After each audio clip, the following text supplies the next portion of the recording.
Hello, everyone, and welcome to today's webinar, What's Hiding in Your Salesforce Org? Uncover the blind spots holding back innovation, security, and AI readiness. We're excited you could join us. My name is Laura Beth Ezel, and I'll be moderating today's event.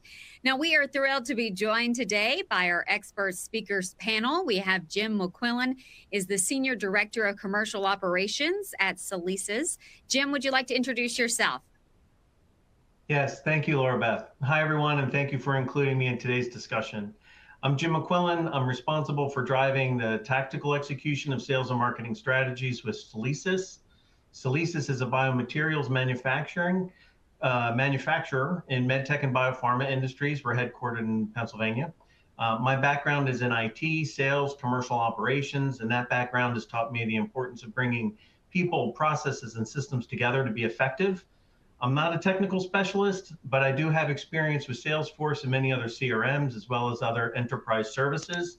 I was recently introduced to Hubbl and Org Insights, so I'm looking forward to sharing my perspective on today's topics.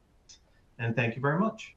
Yeah, well, thank you, Jim. We're also joined by Mike Bogan, co-founder and Chief Strategy Officer at Hubbl. So, Mike, it's great to have you here with us as well. Yeah, thanks, Laura Beth, and thanks everyone for taking the time. So Mike Bogan here. I'm the co-founder and Chief Strategy Officer at Hubbl. So been in the Salesforce ecosystem working with customers for over a decade now, 13, 14 years. I joined a consulting partner in the ecosystem when we were about 20 people, helped scale that up to about 1,500. It was acquired by Salesforce, and since then I've been focused on building this platform, Hubbl Technologies, for driving success across the ecosystem. You can think of Hubbl as an ISV partner of Salesforce, as living as your AI strategist across the business. Excellent. And finally, we are joined by Pete Flath, VP of Sales and Marketing at Wilco Source. So Pete, thanks for joining us. Yeah, thanks for having all of us. Appreciate the time. Pete Flath, I lead our go-to-market strategy at Wilco Source. And by way of introduction, I've been on this Salesforce platform for over 20 years, 6 as an employee of Salesforce, about 10 as implementing Salesforce at different organizations to run sales, marketing, and other solutions. And then the balance of that as a partner, similar to Wilco Source, helping organizations primarily in the healthcare space maximize their Salesforce investment across the board. Excellent. Well, thank you, all three of you, for being here, and we're looking forward to the discussion. And, you know, your Salesforce org powers your business every day, from patient engagement and field operations to customer service and revenue execution. But beneath that activity, hidden risks often go unnoticed. We've got technical debt, security gaps, redundant automations, and configuration sprawl that quietly drag down performance and inflate cost, which nobody wants. So Org Insights, launched by Wilco Source and powered by Hubbl, brings clarity and control back to your Salesforce environment. So in this on-demand webinar, our experts here will share how Org Insights helps secure their Salesforce org, simplify operations, and prepare for the Agentforce. So let's jump right into our discussion here. You know, and Pete, you know, why do customers need Org Insights when Salesforce already, you know, provides native tools and consultants have been analyzing Salesforce orgs for years? Mm-hmm. So some of the tools that are out there are decent in what they do. So they actually do an initial job of helping people understand what their technical debt might be, or what their org might look like, right? So it gives them some initial insight. What Hubbl has been able to do is they've been able to build a technology that expands on that greatly, and it gets into additional details, like you mentioned, some security issues, a lot of the app exchange products that have API connectors into other systems, and then really looking at the complexity that's built into those orgs. So if you think about, you know, you go to the doctor and you have them take your temperature and they take your blood pressure and things like that. This is really like an MRI for a Salesforce org. And our ability to take the findings that we have from the Hubbl scans and then pair that with our expert architect review. Mind you, all of these individuals are highly HLS specific. Mm-hmm. So they're looking for very specific information within those orgs and the complexity. And then we're able to then provide that to a customer in a readout that gives them a very consumable way to look at what is actually happening within inside their org. And what does an org insights assessment actually include? You know, what do you look at here? Yeah, so it's actually a very simple foundation. So it starts with a one-click scan. We can actually get the results back within the same day. And then what we're ultimately looking at is, as you mentioned before, we're looking at security, we're looking at technical debt, we're looking at the processes that they're using to build out different workflows. We're also looking at the processes potentially of what they're actually doing. And so like if a case is slow or an opportunity is slow, we're actually looking at the processes that are built in behind that. We're also looking at a lot of the users. So, you know, how many admins do they have within the org? What third-party apps do they have that they've installed that they may or may not be using anymore? And what levels of security they have on each of those foundational components inside their, in a lot of cases, mission-critical healthcare-oriented Salesforce implementations. Yeah, Pete, what if the clients, you know, don't want to give you access to their data or instance? Yeah, so that's a very timely question. So we have a very large top 6 pharmaceutical company that we've been working with for nearly a dozen years. And they were very reluctant to being able to provide access to the information. So we continued to review what information we'd be able to gather from our org insights assessment. We were able to convince them to do that. Hubbl actually has a lot of supporting documentations on what they're looking at and not looking at.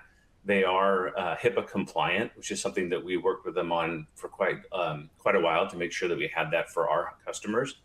And we were able to get them to the point so that by looking at some of the information that we could demonstrate, they gave us permission to scan one of their orgs, which is literally, it's a one-click scan. It's super simple. The user's just authenticating, and then we're able to get back that information very quickly.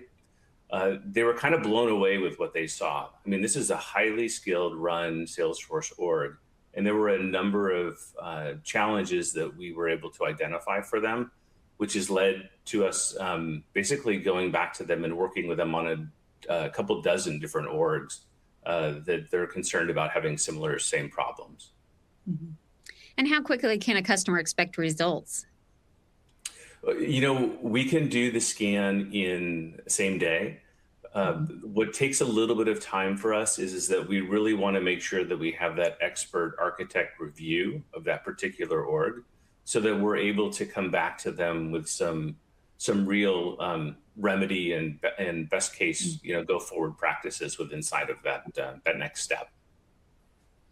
Let's talk about security and compliance here, you know, a little more. What are the most maybe common risks you're seeing in orgs, and what was the worst you saw?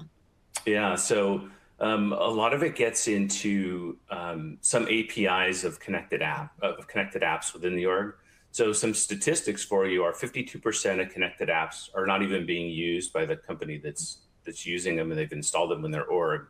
50% are self-authorized, meaning they're going and they're looking for APIs, or they're utilizing APIs that are already set up with inside of the particular org. And then another 28% of apps actually have no users assigned to them. So there's no oversight into what's happening. So very little governance in the use cases. And then 38% of Salesforce orgs really don't have any established security controls in place. And so when you ask about what was probably one of the most eye-opening was we had an org that had a lot of patient data in it. It was very complex, and they had over 10% of their users with administration access to that particular org, which speaks towards the last 38% comment. That is not a governance model for an organization that has to have really tight controls over the security of that particular org, with that many people within the org having access to do a lot of deep level control of that particular org through the admin access. Yeah, interesting there, and great stats to share with our audience. You know, beyond just finding out the health of and risks in their org, you know, how does the report help, you know, what changes from business as usual? Yeah, so what we're really looking at, and you can see on the screen the issue severity versus effort report. I refer to this as the 9-box report, because what I'm able to do is the top of the report show me the high criticality areas that I need to be focusing on immediately, right? So there's security issues, there's vulnerability issues, there could be deep technical debt that's causing latency in the org. And it lets me play that out from low to high with inside of what is the biggest lift to fix versus the lightest lift to fix. Once we have the first scan and we start working with an organization to remediate some of the work here, I'm able to then go back in a month or two, depending upon the time frame that we've agreed to, and really take a deep look at what changes we've been able to make. So in the screen that you're looking at, the 1975 and 81, we can deprecate the problems in there to say maybe 5, 15, and 20 with inside of the first couple of months of working with that organization, so that they can see the progress that's taking place. Salesforce is not a static org. It's not a static tool. And so what we'll see is that as we remediate certain things, they may be doing additional work and development, and more issues might be coming to the surface. And so the business as usual that changes is I've got insight into what's happening in that org on an ongoing basis, so that I can continue to illustrate to the customer and agree upon next steps and move in a very programmatic way towards not only cleaning up what's in the org today, but also setting them up for transformation. So the goal is to do more, have a better presence of their org, capture more business processes, et cetera. We're able to more quickly accomplish that if we have the ability to have that insight into what we're doing and what improvements are being made over time. Excellent explanation there. Mike, let's switch to you. As one of the co-founders of Hubbl, what inspired you to develop org intelligence and process intelligence solutions? Yeah, for sure. So it's been quite the journey, to be honest. So prior to joining the Salesforce ecosystem, over 20 years ago, I was working inside the U.S. Department of Energy, inside the Lawrence Livermore National Laboratory, where these fusion experiments are happening. I was doing AI projects related to national security, funded by DARPA. And then I moved across to Stanford as a staff scientist, managing multiple multinational collaborations, doing big data experiments. We were classifying, doing machine learning on terabyte data sets in real time. And I mention this because my background is inside of life sciences. I was actually trained as an analytical chemist, but this was all happening sort of 20 years before this Gen AI craze was actually going on. And I was introduced to the Salesforce ecosystem through a lifelong friend, Greg Malpass, who was the founder and CEO of that consulting partner I joined, Traction on Demand. And I realized when I looked at what was happening in the cloud was that we could actually get an understanding, cluster and classify the way businesses are built in the cloud so that we could help businesses move much, much more quickly. And this led me down that route of joining this tiny consultancy, getting an understanding of how the platform is built and what we could build on the platform. And being trained as an analytical chemist, I naturally gravitated to this sort of trying to figure out the way things are built and the way businesses are built on the platform. And so as the first solution engineer there, I spent a lot of time working across hundreds and hundreds of Salesforce customers, getting an understanding of the way that they're using the platform, the way they're automating their business. And this basically got us to a place where we could think about building internal capabilities where we could look at the way that AI machine learning could help customers move much more quickly in their business on top of the platform. And so this basic idea is where we did the first initial efforts around building this quantitative and objective view of the way a business was built on Salesforce. And so kind of like the way, as an analytical chemist who may be working in these life sciences companies are trying to analyze the way a pharmaceutical formulation is being developed, we need ways that are quantitative and objective measurements to look at the way businesses are built on the platform so that they can baseline and start moving forward. And so this was, if we think sort of thinking a few years out from this now, we needed a way to help customers deal with the growing complexity. Like, think about it as the growing complexity of the formulation that's actually being built in these pharmaceuticals, for example. Now you're talking about growing complexity in the way the business is actually being built.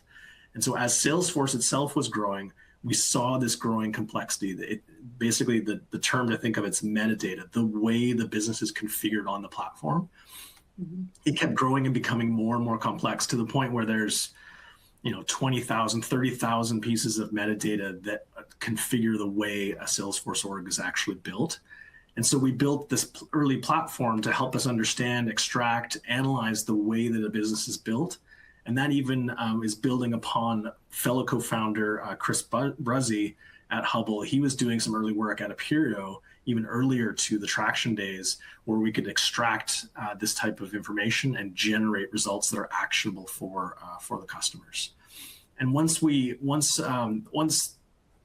consultancy Traction on Demand, once we had grown it to scale, was acquired by Salesforce, we could actually focus on building out this core capability inside of Hubbl Technologies and the Hubbl Technologies platform. And this is, I just want to emphasize, this is a really important part of this journey, because we could never really focus on what was required for customer success across the ecosystem without breaking free of the consultancy to build and collect the experiences and feedback from customers around how we could get to a place where we could build a product that's easy to use, that powers AI with context, and really drives success across the ecosystem. So a bit of a journey, but it's been a lot of fun.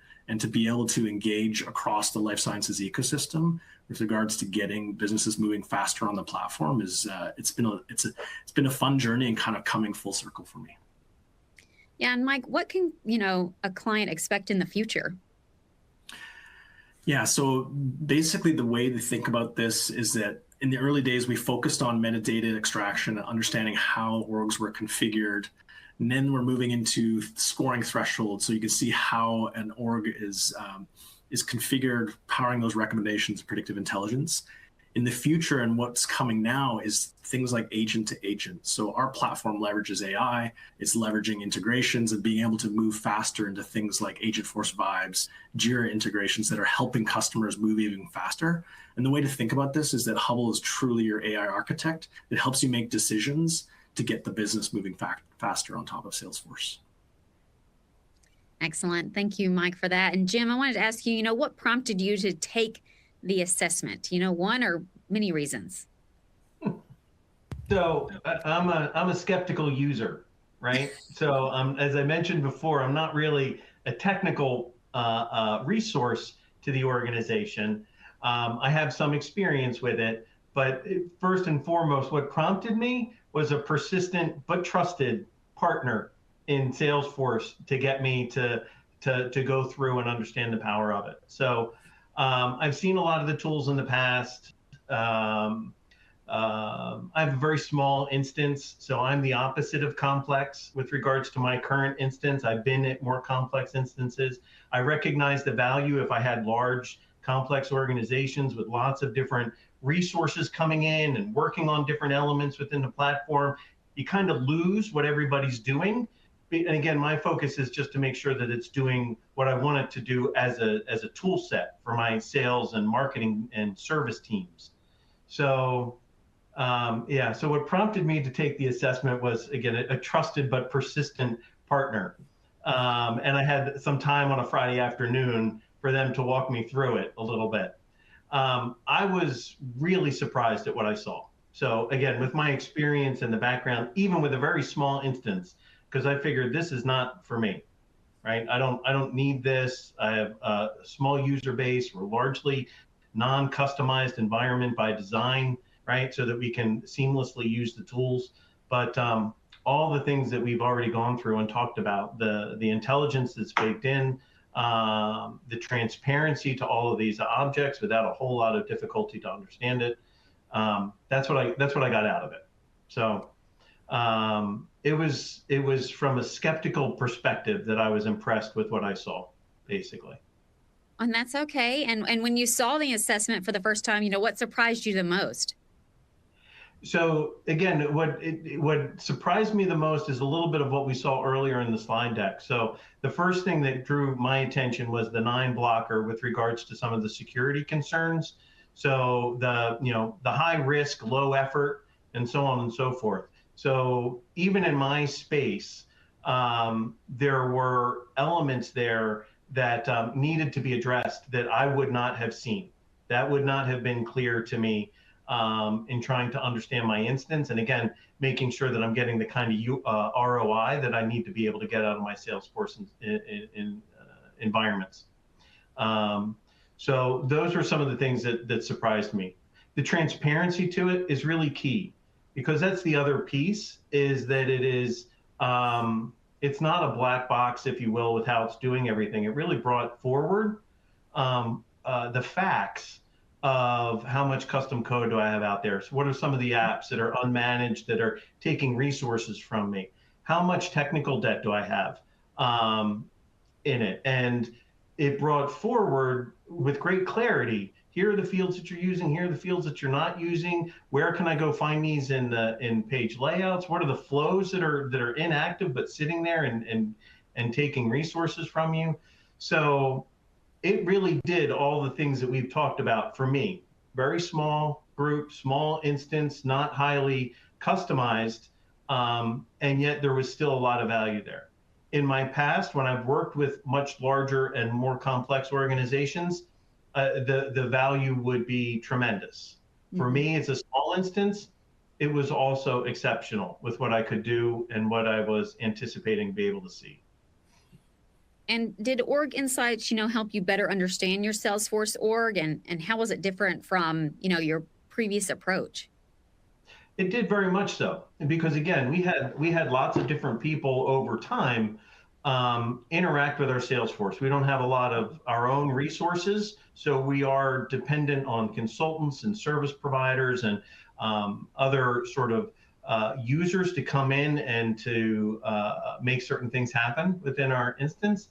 This gave me visibility into a lot of the stuff that those folks left behind that I didn't necessarily see on the front end.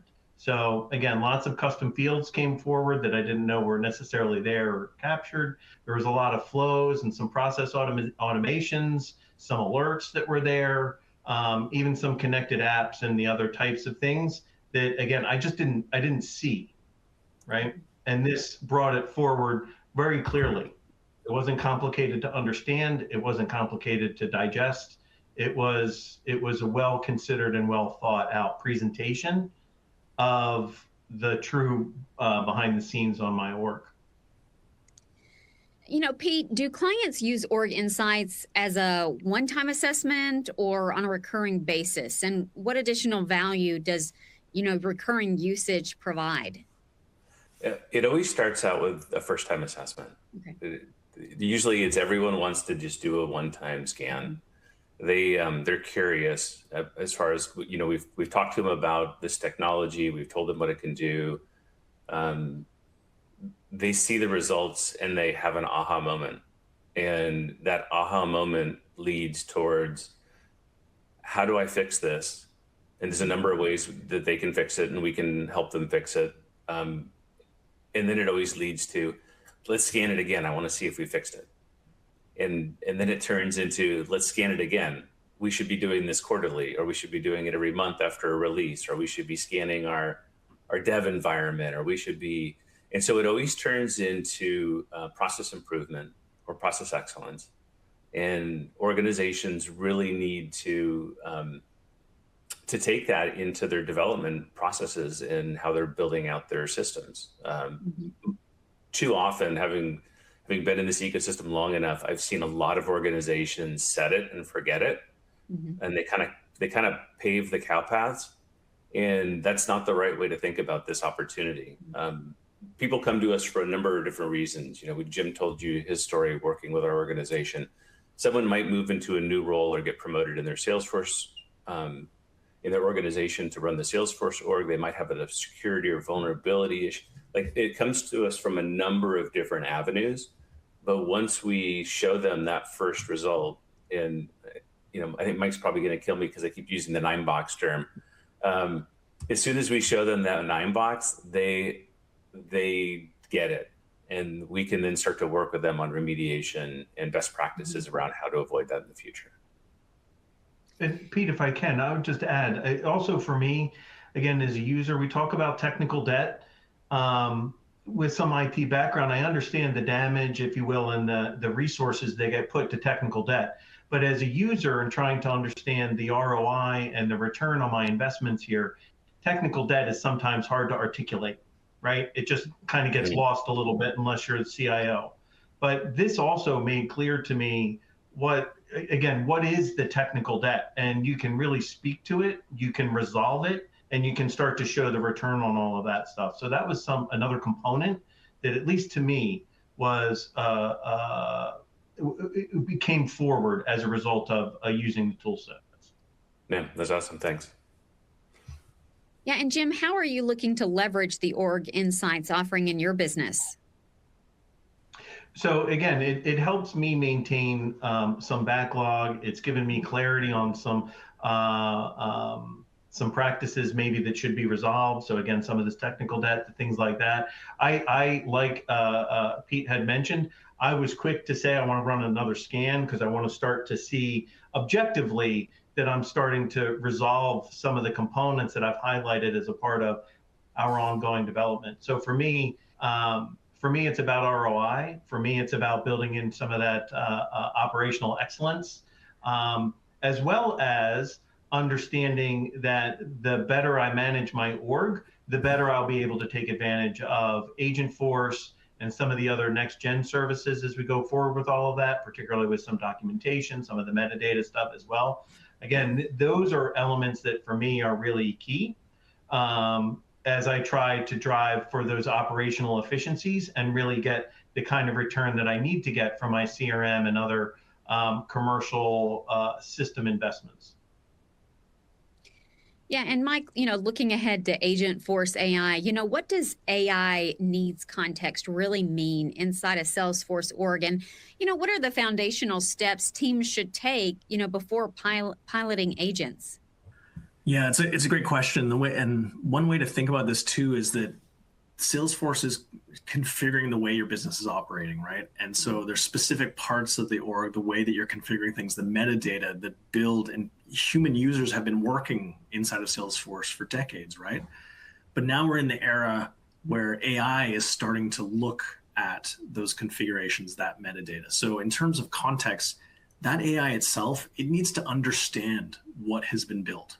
And so a lot of what's been going on across the ecosystem for decades is building automations, building, for just a really simple example is just building a custom field that captures some information about your specific process.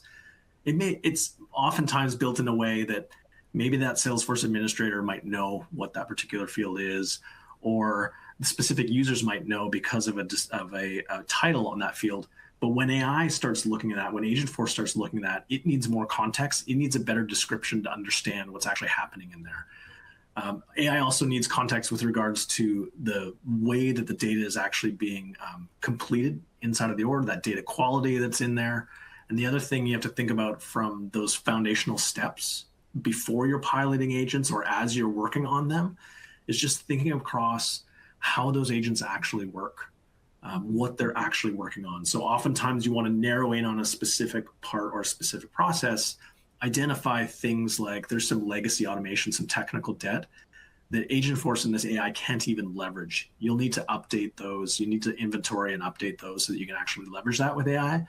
And then most importantly, you want to secure the org so that when agents are executing actions, they're executing that in a secure way.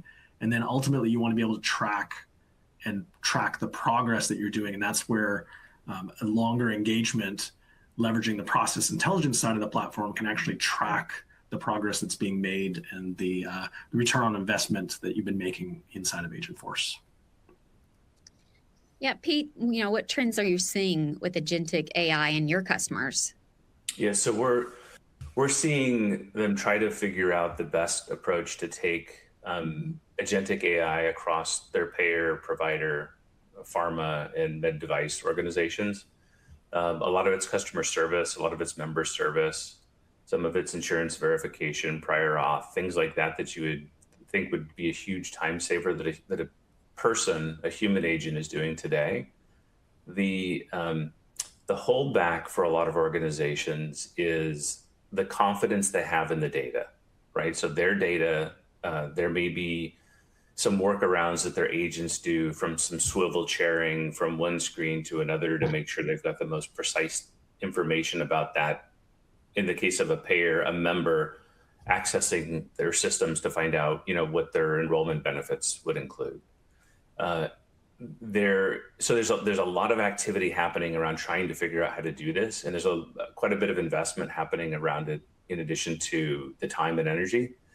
The challenge is there's a lot of concern around launching an AI agent and have it get information incorrect in that environment due to the possible downstream damage that could possibly happen if they're missing something in that particular member profile, or if they're missing something in a clinical trial, or something is not reported correctly. So there's absolute interest in moving forward fast and getting something resolved, but there's an abundance of caution in doing it correctly and not having to rebuild or repurpose something. But it is absolutely something that almost every organization we talk to is trying to figure out at some level. Yeah, and Jim, what plans or investments is your organization making in agentic AI?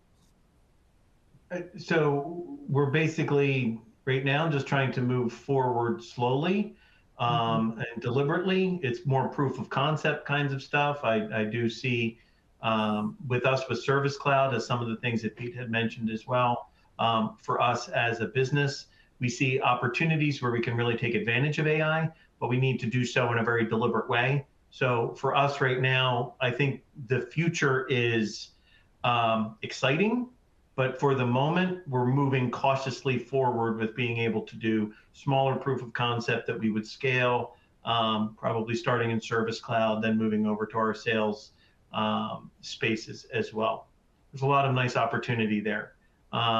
So for right now, we're just going to move forward cautiously, but optimistically. I like it. I like it. A final question for all three of you. For leaders listening who suspect they have Salesforce challenges but aren't sure where to start, what's the simplest first steps that you would recommend, and what outcomes should they expect, in the first 30 to 60 days? Jim, let's start with you. Sure. So like I mentioned, a skeptical user, listen to your trusted partners when they highlight tool sets that may be advantageous and you may be you'll benefit from. Because I did, and I was really impressed with the outcomes of the scans.